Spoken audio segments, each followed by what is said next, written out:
하나님께서 모세에게 말씀하셨습니다. 파라오에게 가라. 파라오에게 가서 이스라엘 백성을 내보내라고, 나가서 광야에서 여호와라고 하는 신에게 제사를 지낼 수 있도록 이렇게 하라고 전하라. 그래서 가서 바로에게 전했더니 바로가 들어주기는커녕 오히려 더 심하게 이스라엘 백성들을 핍박했습니다. 그랬더니 우리 5장 21절에 왜 저를 보내셨습니까? 하나님에게 탄원하면서 하나님 지금 무엇을 하고 계시는 것입니까? 이렇게 모세가 하나님 옆에 호소합니다. 그랬더니 그때 하나님께서 모세에게 말씀하십니다. 하나님이 바로 애굽에게 10가지 이적을 행하지 아니하시고 먼저 가서 어떻게 하십니까? 먼저 바로에게 기회를 주시는 겁니다. 내 백성을 내보내라. 그런데 바로가 더 악하게 행했죠. 그 완악함을 확인시키는 겁니다. 누가? 하나님께서 모세의 완악함을 확인시키는 것입니다.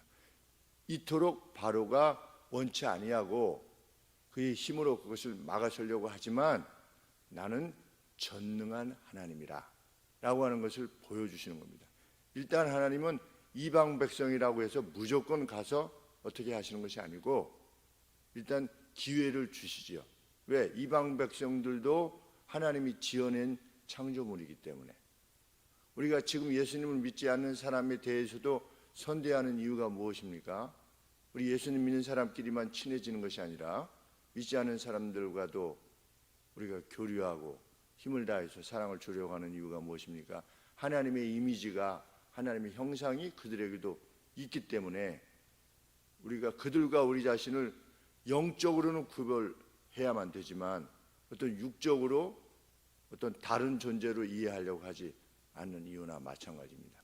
그래서 하나님께서는 요나 선지자를 통해서도 어떻게 하셨습니까? 회개를 외치셨습니다. 니누에, 아시리아의 수도, 이스라엘을 그토록 괴롭혔던 아시리아의 수도에게도 선지자를 보내셔서 외치게 하셨습니다. 이방 장군이었던 나아만 장군, 아람 장군, 늘 이스라엘을 괴롭혔죠. 괴롭혔는데도 그에게도 기회를 주셨습니다. 그래서 문둥병이 낫게 하시는 역사를 행하셨습니다.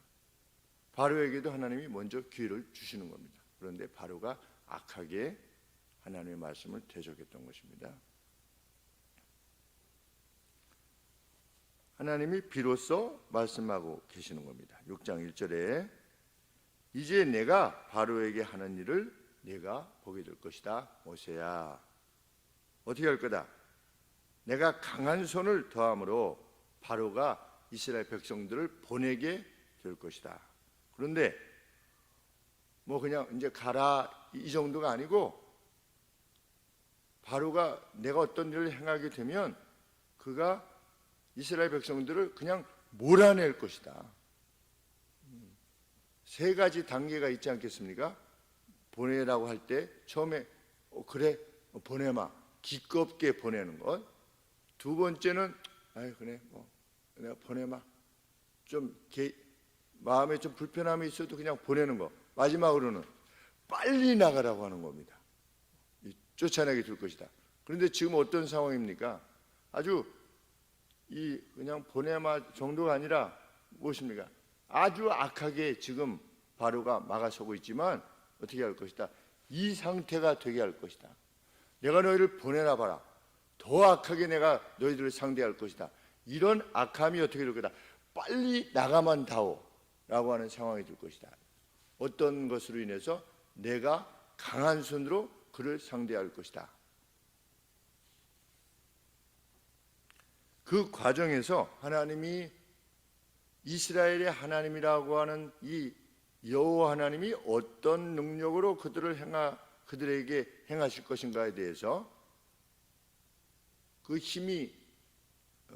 그 능력이 결코 경험해 보지 못한 능력이 될 것이라고 하는 것을 하나님께서 밝히시기 위해서 모세에게 또 이렇게 말씀하십니다. 2절 말씀에 계속 반복되는 말씀이 무엇입니까? 나는 여호와로라. 나는 여호와다. 여호와라고 하는 이름이 계속 나옵니다. 3절에도 하반절에 보시면 나의 이름을 여호와로는 그들에게 알리지 아니하였고, 또 7절의 끝에 너희 하나님 여호와인 줄 너희가 알지라. 8절에도 하반절에 나는 여호와라 하셨다 하라. 계속 여호와 여호와 여호와가 이렇게 등장합니다. 여호와라고 하는 이름이 무슨 뜻이라고 그랬습니까? 나는 내가 될 나는 나다. 이것이 여호와라고 하는 이름의 뜻이라고 그랬는데, 나는 내가 될 나다라고 제가 말씀을 드렸습니다. 나는 내가 되고자 하는 바로 그 나다. 이것은 무슨 말씀이냐? 나는 5년 뒤, 10년 뒤, 20년 뒤, 100년 뒤, 1000년 뒤 내가 되고자 하는 그 존재가 바로 나라는 겁니다. 그러니까 하나님이 의도하시고 결정하시면 그 어떤 것도 그대로 되어지는, 하나님이 의도하시면 그것이 다 이루어지는, 그 의도하시는 바대로 되는 그런 존재라는 것입니다. 여호와라고 하는 이름 자체가. 그래서 하나님이 이스라엘 백성들에게 여호와라고 하는 이름을 주신 겁니다. 그런데 이제 바로에게 행하는 능력으로 인해서 바로가 내가 여호와인 줄 알게 될 것이다. 저 이스라엘 백성들의 신은 하고자 하는 바대로, 되고자 하는 바대로, 의도하는 바대로 되시는 분이라고 하는 사실을 알게 될 것이다. 지금 이렇게 약속하시는 겁니다. 그러면서 무슨 말씀을 하시냐면 3절에 내가 아브라함과 이삭과 야곱에게 전능의 하나님으로는 나타났으나, 그래서 그 족장들에게 뭐라고 말씀하십니까? 나는 전능의 하나님이다. 이렇게 말씀을 하신 겁니다. 아브라함과 이삭과 야곱에게. 모세부터 약 한 600년 전에, 그러니까 주전, 예수님 오시기 전 약 2000년 전에 아브라함에게 하나님이 나타나셔서 하신 말씀이 나는 전능한 하나님이다. 달리 말하면 나는 전능한 신이다. 이렇게 말씀하시는 겁니다. 그런데 3절에 보시면 내가 아브라함과 이삭과 야곱에게 전능의 하나님으로는 나타냈으나 나의 이름을 여호와로는 그들에게 알리지 아니하였다. 그러면 하나님이 여호와라고 하는 이름을 안 알려주셨을까요? 우리 모세가 묻지 않았습니까? 가서 이스라엘 백성을 구해내라고 그러니까 모세가 나를 보내신 신의 이름이 무엇이냐고 묻거든 내가 무엇이라고 답해야 됩니까? 그랬더니 나는 스스로 있는 자니라 이렇게 가서 말하라고 하지 않았습니까? 그것이 내가 될 바로 그 존재다라고 하는 뜻인데, 그러면 모세에게 처음, 그게 이제 여호와라는 뜻인데 모세에게 처음 여호와라고 하는 이름을 주셨는가? 아닙니다. 아브라함에게 이미 알려주셨습니다. 창세기 15장 7절에 보시면 나는 여호와다 이렇게 알려주셨습니다.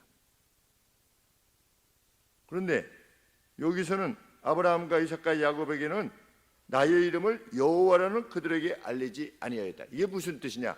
문맥 내에서, 이 본문의 문맥 내에서 이해해야 되는 것입니다. 이름은 알려주셨다는 겁니다.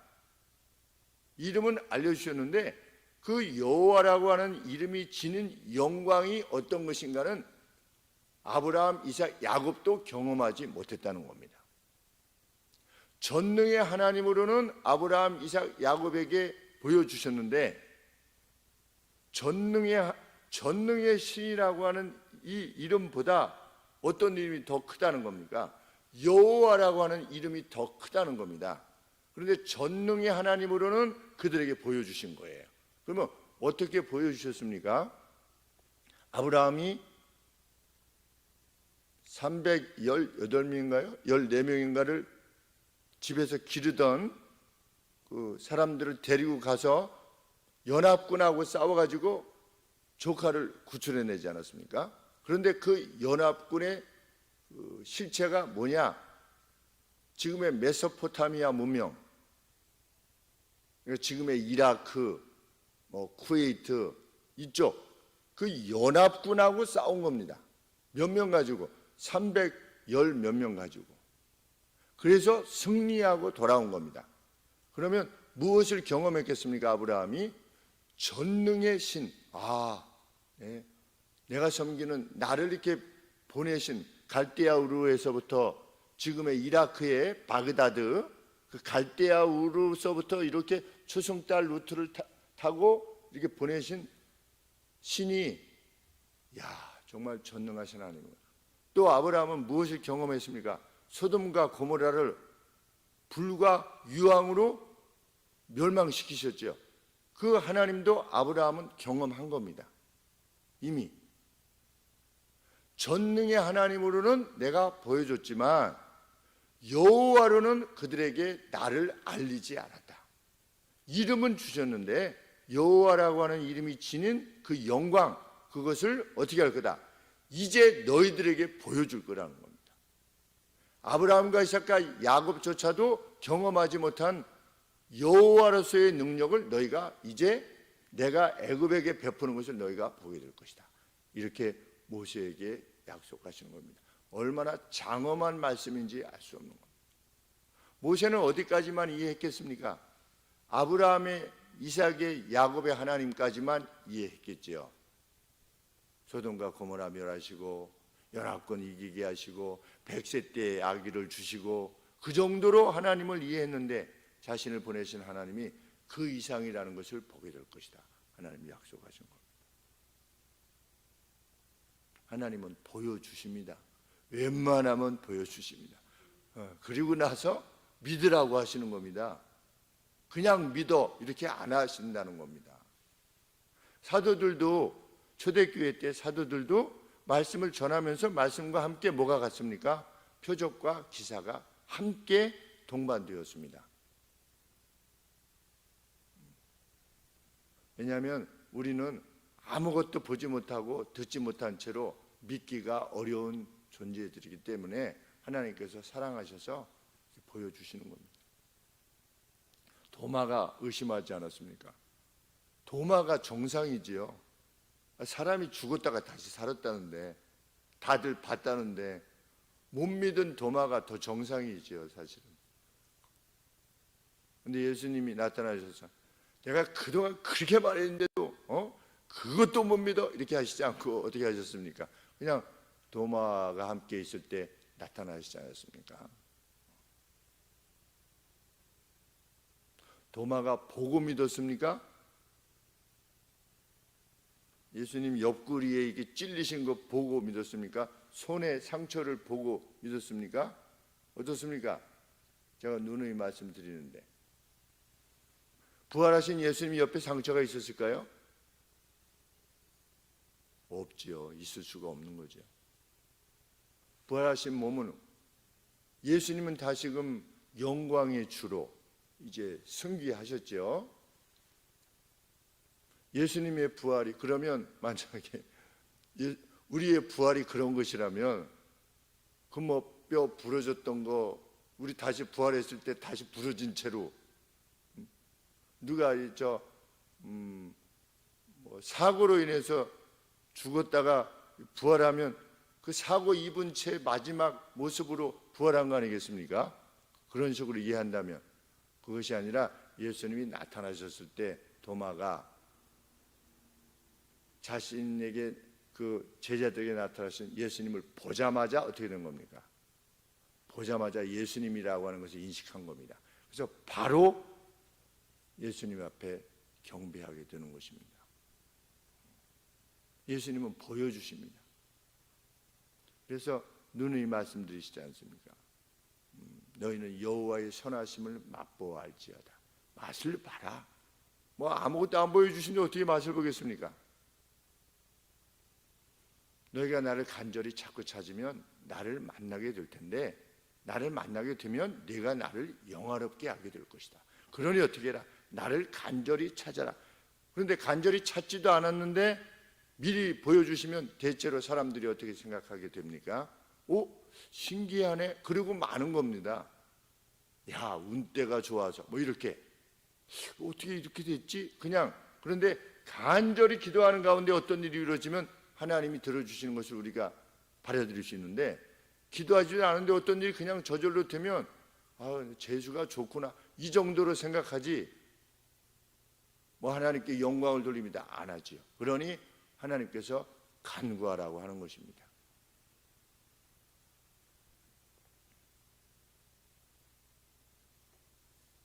하나님께서 그 능력을 베푸시는 이유에 대해서 뭐라고 말씀하십니까?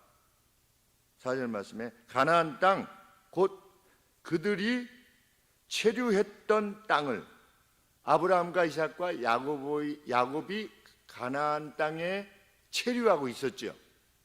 체류하고 있다가 그 야곱의 70인이 애굽에 들어와서 큰 무리가 돼서 지금 다시 나가려고 하는 거 아니겠습니까?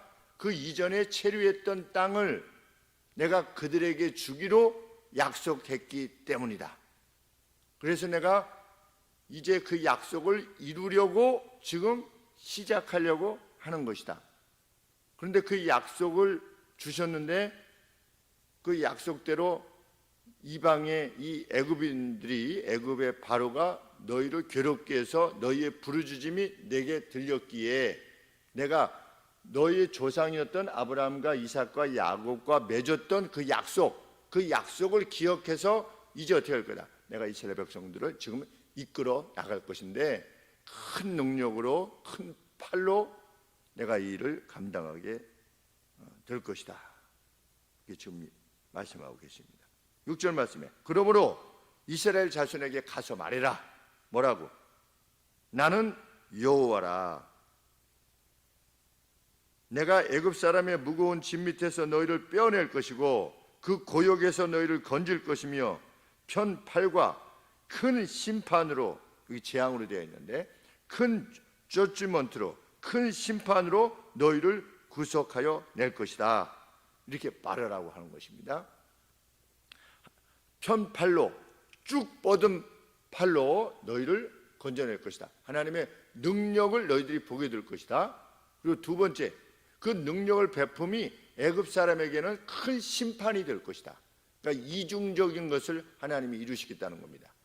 애굽을 심판하고 애굽의 그 완악함을 심판하며 동시에 이스라엘 백성들을 구원해내시는 두 가지의 목적을 동시에 이루는 일이 앞으로 반드시 일어날 것이다. 이렇게 가서 말하라고 한 것입니다.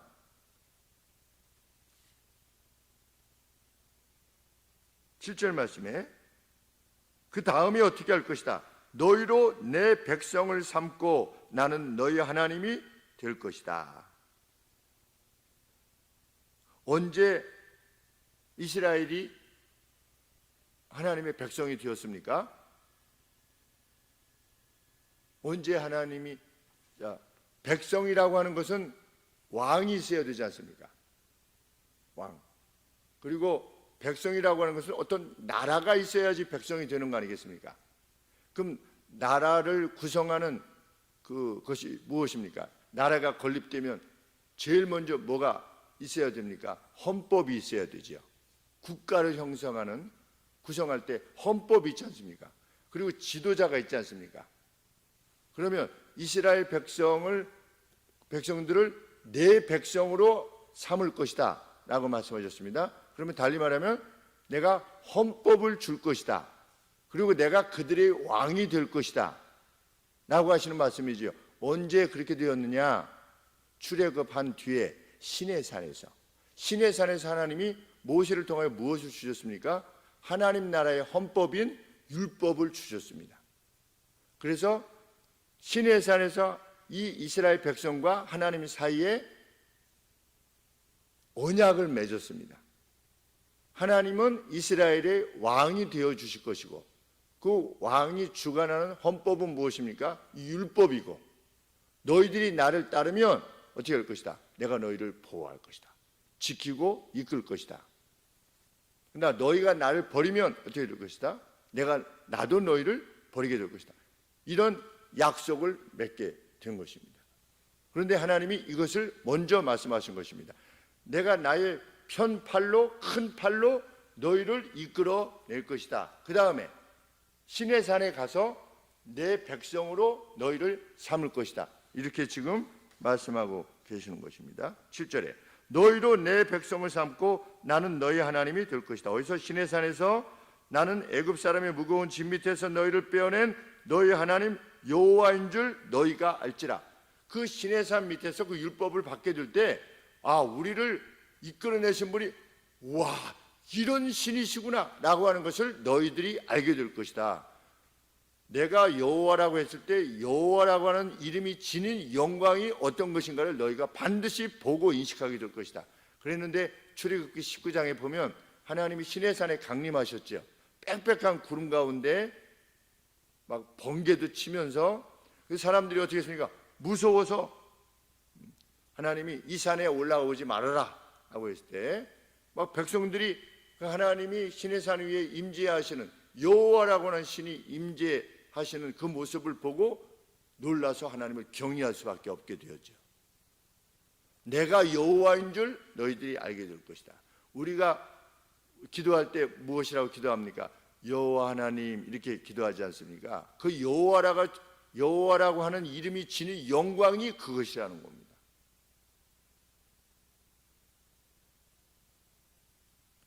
그 다음에 어떻게 하실 것이다? 8절 말씀에 내가 아브라함과 이삭과 야곱에게 주기로 맹세한 땅, 그 가나안 땅이지요.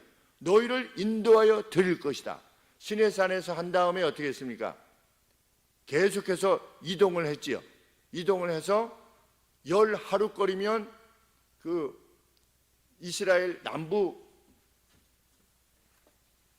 이쪽으로 이렇게 시내산이 이렇게 돼가지고 시내산에서 율법을 받고 요 시내산에서부터 이 이스라엘 남부까지 10하루거리입니다. 10하루 만에 이스라엘 백성들이 들어갈 수가 있었어요. 그랬는데 이스라엘 백성들이 뭐라고 그랬습니까? 거기 가나안 이렇게 들어가서 정복하려면, 땅을 차지하려면 거기 어떤 사람들이 살아야 되는지 우리가 좀 알아봐야 되지 않겠습니까? 그래가지고 12명의 정탐꾼을 보내지 않았습니까? 40일 동안 어떻게 했습니까? 여기까지 이렇게 올라와가지고 쭉 여기까지 다 돌아본 겁니다. 40일 동안. 근데 못 간다고 하지 않았습니까? 돌아와서 10명이 못 간다고 했을 때 어떻게 한 겁니까? 그들이 원래는 이렇게 올라가야 되는데 못하고 어떻게 됐습니까? 여기서 이쪽으로 와서 여기 광야에서 40년 동안, 여기 보시면 여기는 파란색인데 여기는 다 흑색이지 않습니까? 그냥 광야, 먹을 것도 없고 마실 것도 없는 그러한 곳에서 40년 동안 하나님이 이스라엘 백성들을 풍성하게 보호하시고 이끄셔서 거기서 고생을 진탕한 게 아니고 40년 동안 하나님이 주시는 만나, 메추라기 그것만 주셨겠습니까? 40년 동안 아주 행복하게 보내게 하신 겁니다. 그래서 우리를 이끌어내신 하나님의 능력이 이것이구나. 우리가 빵을 먹어야 사는 것이 아니라 하나님의 말씀으로 우리가 살게 된다는 것, 하나님의 주신 말씀을 따르면 살게 된다고 하는 사실을 40년 동안 확인하게 된 것이죠. 하나님은 그렇게 자비를 베푸신 겁니다. 그래서 너희 40년 동안 너희 의복이 헤어진 적이 있느냐? 너희의 샌달이 낡아진 적이 있느냐? 그렇게 말씀하시지 않았습니까? 풍성하게 제공하셨다는 겁니다. 그냥 10하루 만에 들어갔으면 된 거를 불신해서 그토록 훈련을 받게 된 것입니다. 그래서 8절에 내가 아브라함과 이삭과 야곱에게 주기로 맹세한 땅으로, 이 하나님의 원 계획입니다. 너희를 인도하고 그 땅을 너희에게 주어 너희의 유산을 유업으로 삼게 할 것이다. 나는 여호와다. 나는 영광의 여호와다. 그런데 9절에 보니까 모세가 이와 같이 이스라엘 자손에게 전하나 그들이 마음의 상함과 바로가 시킨 역사가 아주 혹독했기 때문에 그 말을 듣고서도 모세의 말을 듣지 아니하였다. 그러면 하나님께서도 그러면 관도 이러셨습니까? 그렇지 않으셨죠. 하나님은 하나님의 일을 계속해서 해 나가셨습니다. 그래서 말씀대로 그대로 이루셨어요. 이들이 불신했지만 그대로 이루셨어요. 그대로 이루셔서 이스라엘 백성들을 구해내시고 10가지 이적들을 베푸시고 여호와가 어떤 분이신 걸 알게 하시고 가다가 어떻게 했습니까? 홍해를 가르셨습니다. 그리고 광야 40년 동안 그들을 보호하셨습니다. 그리고 40년이 지난 다음에 여호수아를 필두로 해서 요단강을 건널 때 다시금 요단강을 가르셨습니다. 그리고 가나안 땅을 차지하게 하셨습니다. 거기서 더 큰 민족이 되도록 만드셨습니다. 그리고 본래 아담에게 약속하셨던, 하와에게 약속하셨던 그 뱀의 머리를 짓이겨버릴 그 메시아, 여인의 후손 메시아를 보내셨습니다. 이것이 인류의 역사입니다. 보내신 예수님으로 인하여서 그 사도들의 전함으로 인해서 복음이 세상에 전달되어지게 되었고 오늘 우리까지 왔습니다. 이것이 복음의 역사요, 세상의 역사입니다. 하나님의 약속하시는 바를 반드시 이루십니다. 그리고 보여주십니다. 우리 생애에도 여호와라고 하는 하나님의 이름이 지닌 영광을 드러냈을 겁니다. 특별히 어떻게 할 때 믿는 자는 복이 들 것이다. 믿는다는 것은 무엇을 말합니까? 믿음에 따른 행동이 있게 마련입니다. 나의 믿음이 건강하고 성장한 믿음이냐, 하나님이 기뻐하시는 믿음이냐, 여호와라고 하는 이름이 지닌 영광을 드러낼 만한 그런 이름이냐, 그런 믿음이냐라고 하는 것은 그 말씀대로 행하고자 하는 그 행함이 우리에게 있을 때, 그 말씀이 우리에게 요청하는 건 무엇입니까? 단 하나입니다. 가장 큰 명령이 뭐다? 사랑하라. 사랑입니다. 이내 내가 너희들에게, 하나님이 우리에게 원하시는 것은 무엇입니까? 자비. 그 사랑하고 자비하는 사람은 모든 명령을 지킨 것이다. 그 사람이야말로 믿음을 지닌 것이고 하나님의 명령을 준수한 것이다 라고 말씀하시는 겁니다. 사랑에 있어서 실패하지 않으면 하나님의 모든 명령을 지킨 것입니다. 그에게는 하나님의 어떠하심을 드러내실 겁니다. 오늘 하루라고 하는 날 역시 그 사랑으로 가득한 날이 되기를 소원하는 이유입니다. 기도하겠습니다. 하나님 아버지, 자기 백성을 결코 잊지 아니하시고 약속을 잊지 아니하시고 구원해내신 하나님, 결코 경험해보지 못한 그 능력을 지켜보게 하시는 하나님, 그 하나님은 여전히 우리 하나님이심을 저희들은 믿습니다. 하나님, 하나님께서 기뻐하시는 일이라고 믿어 행하는 바에 어려움이 있다 할지라도 주의 약속은 변함없으시니 하나님의 뜻인 사랑과 자비를 위하여 저희들이 행하는 모든 일들에 주님 역사하여 주실 줄 믿습니다. 늘 소망의 자리에 서서 오늘을 감당하게 하여 주옵소서. 그때 홍해를 가르시는 주의 능력이 진정한 것임을 우리 자신들도 확인하게 되는 그 환희의 날이 반드시 올 것인데 하나님 믿고 행하는 저희가 되게 하옵소서.